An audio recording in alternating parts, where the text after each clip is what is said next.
wabarakatuh. Ini belum saya baca. Jika kita berobat ke tempat semacam Pak Haji, mungkin Anda bukan kita. Saya tidak ikut. Oke. Jika Anda berobat ke tempat semacam Pak Haji yang orang sebut, lalu Anda dikasih obatnya, air minum, yang doakan, apakah itu masuk syirik atau bagaimana Ustaz? Mohon pencerahannya Ustaz. Tergantung.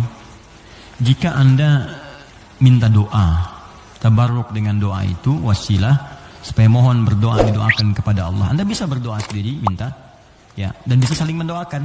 Nabi kadang saling mendoakan dengan sahabat, doakan. Bahkan Nabi minta dibacakan oleh Abdullah bin Mas'ud Al-Quran. Abdullah bin Mas'ud datang sini, coba bacakan surat ini.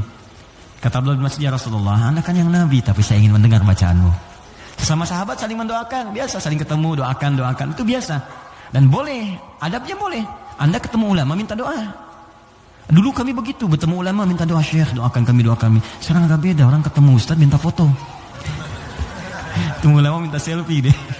Lengkapilah dengan doa yang ditempatkan di hati, itu doanya. Ya, doanya, minta doa kebaikan. Nah, boleh Anda silakan kalau datang. Itu dalilnya diantaranya Quran surah ke-5 tadi ayat 35. Ya ayyuhalladzina amanu taqullaha wabtaghu ilaihil wasilah. Hai orang-orang beriman, tingkatkan takwamu kepada Allah, cari wasilah untuk mendekat kepada Allah. Apa diantaranya? Kisah yang paling tepat untuk menjawab ini adalah tentang Al-Fatihah itu. Jadi ada seorang yang sakit tadi, ya, kepala suku di Arab, sakit kemudian zaman itu, lalu dia minta kepada para sahabat, ngutus ajudannya, ya, untuk bertanya, ada nggak yang bisa menyembuhkan? Kata sahabat, Allah yang sembuhkan. Datang didoakan dengan baca Al-Fatihah. Itu kan paling gampang. Ketika didoakan itu dengan baca Al-Fatihah, sembuh. Saat sembuh itu dikasihlah kemudian kambing beberapa ekor. Takut, dibawalah kepada Nabi. Ini indah sekali. Dilaporkan kepada Nabi karena takut kambing itu gratifikasi. Tuh, ini bagus sekali. Jadi takut nih, saya takut salah nih, dibawa ke Nabi. Nabi, tadi ada orang sakit, terus minta bantuan. Saya ingat ajaran Anda, baca Al-Fatihah, saya bacakan. Habis itu dikasih kambing begini. Nabi langsung senyum, ketawa, tabassama dhahikan. Gitu kan? Kurang lebih. Kata Nabi, tahu dari mana engkau Al-Fatihah bisa punya manfaat seperti itu?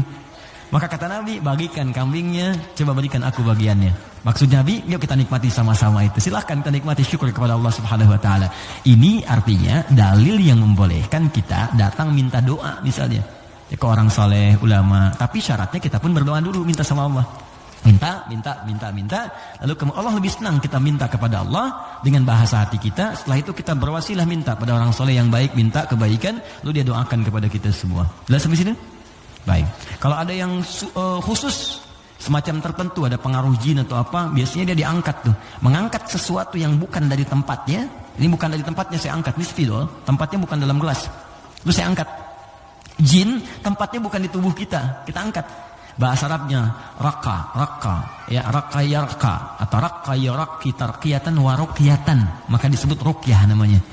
Terus ya, ada ruqyah. Ruqyah itu macam-macam, ada yang dengan bacaan saja, ada yang dengan air misalnya, air terus diminum, ya.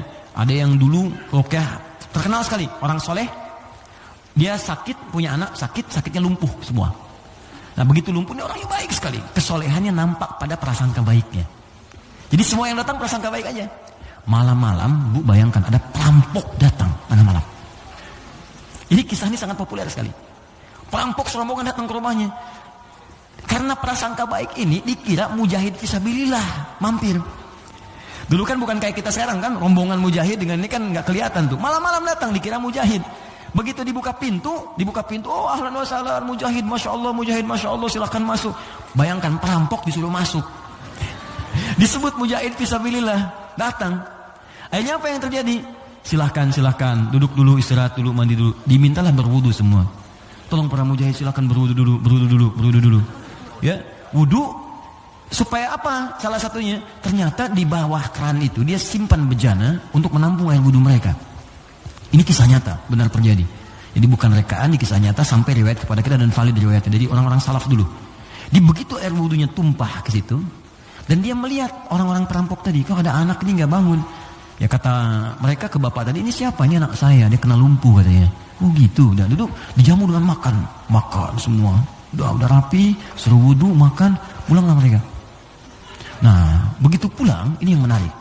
Beberapa pekan kemudian datang lagi. Dibuka lagi yang mujahid, katanya masya Allah. Yang buka siapa? Yang buka anak yang lumpuh tadi. buka langsung. Kaget loh. Kemarin kan lumpuh dia, sekarang bisa buka katanya kan. Lalu bapaknya keluar nyambut lagi, Masya Allah, kami meraih keberkahan dari jihad Anda. Jihad Anda bayangkan. Karena positive thinking ya. Bertanya, ini kenapa bisa sembuh? Air wudhu, masih ingat gak air wudhu yang pernah engkau pakai itu dalam wudhu itu? Saya mandikan kepada anak saya, dengan izin Allah sembuh dia. Perhatikan ketika seorang berprasangka baik kepada Allah Subhanahu wa Ta'ala, akan berubah segalanya. Lalu perampok tadi kemudian terjatuh semuanya, nangis tersungkur, sujud di hadapan Allah Subhanahu wa Ta'ala, nangis tobat di situ. Sebetulnya kami bukan mujahid, kami perampok katanya.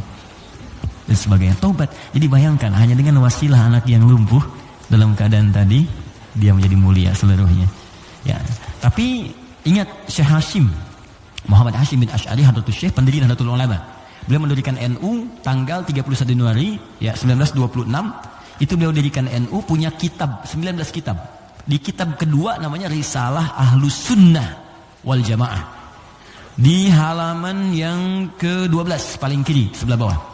Ya, itu beliau sampaikan begini. Hati-hati.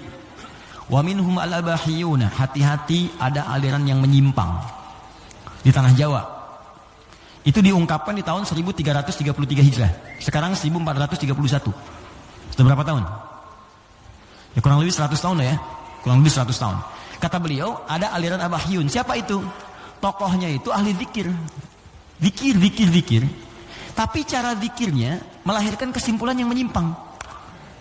Apa kesimpulannya? Kalau sudah dekat dengan Allah, fala yantabiqu alaina al-amru wan nahyu. Kalau sudah merasa dekat dengan Allah dengan zikirnya, maka sudah tidak berlaku lagi perintah dan larangan.